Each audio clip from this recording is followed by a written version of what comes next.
Good morning students.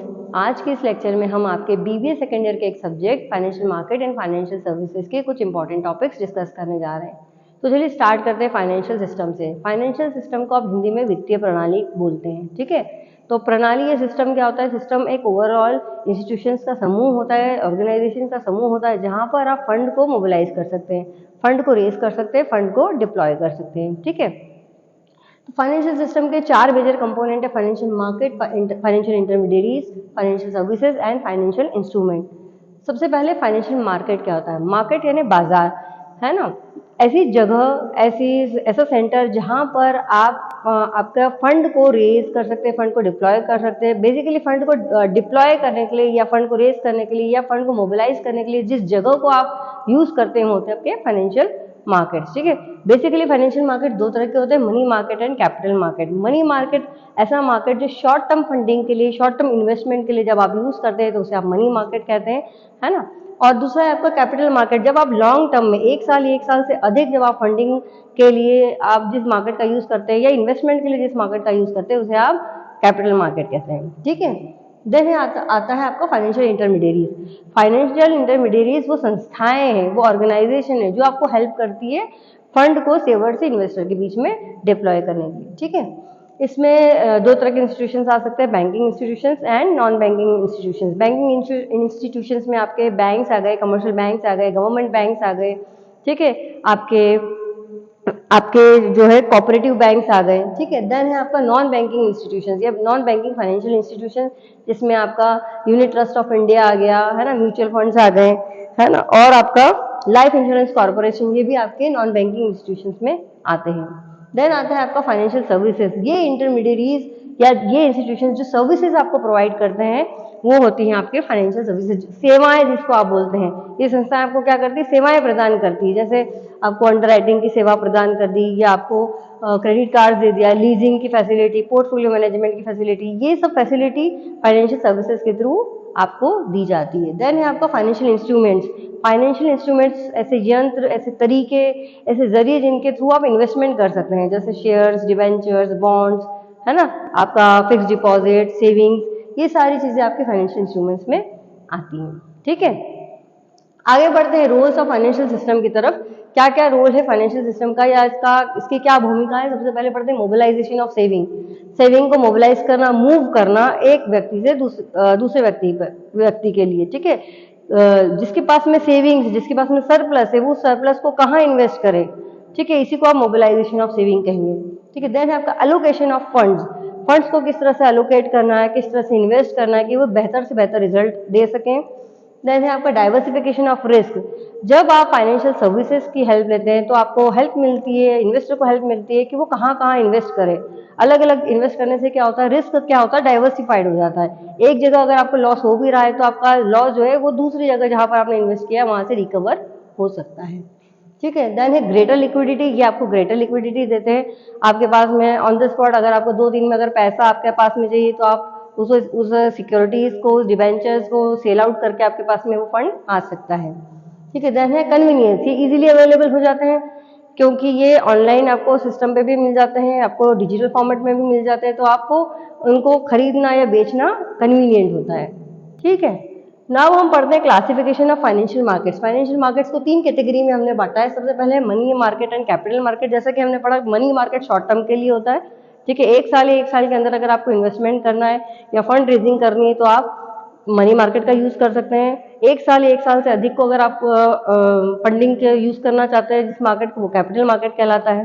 Then आपका primary and secondary market. Primary market in case अगर आप आपका फर्स्ट इशू लेकर के आना चाह रहे हैं, फर्स्ट बार आप शेयर लॉन्च करना चाह रहे हैं, जिसको आप आईपीओ बोलते हैं, इनिशियल पब्लिक ऑफरिंग बोलते हैं, तो उसको आप अगर लाना चाहते हैं तो आप प्राइमरी मार्केट के थ्रू करेंगे। देन एक बार लॉन्च हो जाने के बाद में जब वो शेयर आपके सिस्टम पर ट्रेडिंग करने लग जाता है उसे आप सेकेंडरी मार्केट में डील करते हैं, ठीक है। देन है आपका organized and unorganized market. Organized market वो मार्केट जहां पर आप सारे रूल्स, रेगुलेशन, नॉर्म के हिसाब से काम करते हैं, है ना, लीगल वे तरीके से आप काम करते हैं, वो होगा आपका organized market. And unorganized market जहां पर आप अनएथिकल या रूल्स को फॉलो नहीं करते हैं, नॉर्म्स को फॉलो नहीं करते हुए जो इस मार्केट में आप ट्रेडिंग करते हैं उसको आप अनऑर्गेनाइज्ड मार्केट कहते हैं, ठीक है। Now importance of money market. Money market का क्या क्या इंपॉर्टेंस है? सबसे पहले यूज ऑफ सरप्लस फंड। अगर किसी के पास में सरप्लस फंड है तो उस सरप्लस फंड को आप इजीली इन्वेस्ट करते हैं, क्योंकि शॉर्ट टर्म के लिए है और आपको जल्दी आपको अपना इन्वेस्टमेंट करना है, तो आप सरप्लस फंड को मनी मार्केट के थ्रू यूज कर सकते हैं। देन आपका investment of short term fund. Short term में कम समय के लिए आप अगर आप फंडिंग करना चाहते हैं तो आप मनी मार्केट का यूज कर सकते हैं। देन है help in mobilization of fund. Fund का मोबिलाइजेशन करना, सेवर से इन्वेस्टर तक पहुंचाना, ठीक है, कहाँ कहाँ आप पैसा लगाना चाहते हैं, ये सारी चीजें आप मनी मार्केट के थ्रू कर सकते हैं शॉर्ट टर्म के लिए। देन है आपका promotes liquidity and safety. Money market में डील करना सेफेस्ट होता है, ठीक है। लिक्विडिटी इसलिए प्रोवाइड हो जाती है ताकि वो क्योंकि आप कुछ ही दिनों में अगर आपको तुरंत पैसे की जरूरत है तो आप 1 या 2 दिन में आपका जो भी सिक्योरिटीज है उसको सेल आउट कर सकते हैं, परचेज कर सकते हैं, तो इमीडिएट आपके पास में पैसा आ जाता है। कुल मिलाकर आपको लिक्विड फॉर्म में आप इसको रख सकते हैं। Then helps in immediate financing. अगर हाथों हाथ फाइनेंसिंग की जरूरत है ना, तो आप मनी मार्केट के थ्रू आप उस फंड को ले सकते हैं। देन है आपका role of RBI. Reserve bank of India या सेंट्रल बैंक का क्या रोल है आपके फाइनेंशियल सिस्टम में? सबसे पहले सुपरवाइज मॉनेटरी पॉलिसीज। जितनी भी मौद्रिक नीतियां जो देश में बनाई जाती है उसको गवर्न जो करता है वो आपका रिजर्व बैंक ऑफ इंडिया करता है। देन है आपका फाइनेंशियल सिस्टम सुपरवाइजर। क्या क्या क्राइटेरिया रखना चाहिए, रखना पड़ेंगे, ठीक है।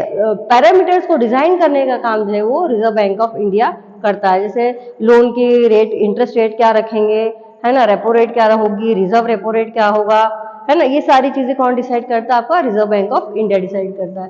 Then foreign exchange. Foreign exchange को भी लुक आफ्टर कौन करता है? रिजर्व बैंक ऑफ इंडिया करता है।